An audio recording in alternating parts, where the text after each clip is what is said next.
Turner, will he continue to start now? We'll let you know tomorrow. Of course, yes, he will. Seems like you found your lineup for the rest of the series, at least. I mean, we'll see. Because they could easily make changes now. Exactly. That force you perhaps to do something. Exactly. We'll, game to game. How good a job have you guys done on DeRozan and Lowry guarding them? Well, it's been pretty good. The efficiency's not been great for those guys, but we're not comfortable in any way with as good as those two guys are. So, we got to continue to fine tune what we're doing with those guys, with the plan. George and Paul are doing a good job on them, but it's really it's more than that. It's got to be a team effort, and they're still getting some looks we're not comfortable with that we got to continue to do a better job with. Having Turner and Mahimi together seemed to have some impact on Valanciunas. Did you feel like you neutralized him a little bit with those two guys together? A little bit, yeah. I mean, we didn't play that lineup a lot. It started, but didn't play a whole bunch together. But I think our general team awareness of the ways that Jonas is hurting us is why we did better in game 4, and it's going to be a battle the entire series. Frank, you said all week last week, well before this game, that you guys wanted to get off to a faster start. How important was that to make the Raptors play from behind?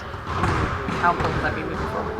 Yeah, I mean it's a 48-minute game, so I don't ever want to overreact to the start of the game, but certainly get off the way we did. It was clear that very early in that game that we had great energy, and it's always easier to play ahead than it is to play behind. So it was a big part of the win. Coach, you guys already won game 1 there on the road. What does that kind of do for your mindset, or does it do anything for your confidence knowing you've gotten a win there headed into game 5?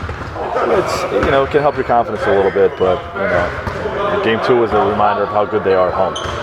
So we're gonna have to go up there and play through a lot of stuff and play as well as we did in game 4.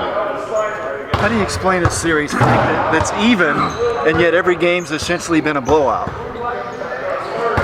Competitive response. Probably the best way to put it. You lose the game, you bounce back, and you get after it. So we'll see how game 5 is.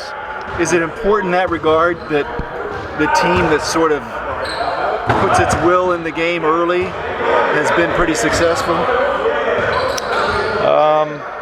Like I said, it's a 48-minute game. So I mean, you have to start the game strong. You got to finish the game strong. I feel like you found an offense, so to speak. You made some changes, got George more involved yesterday. Is that an offense you can go forward with? I think balance is good, and not just George. I don't know if George and Jan are going to get 22 points for us again.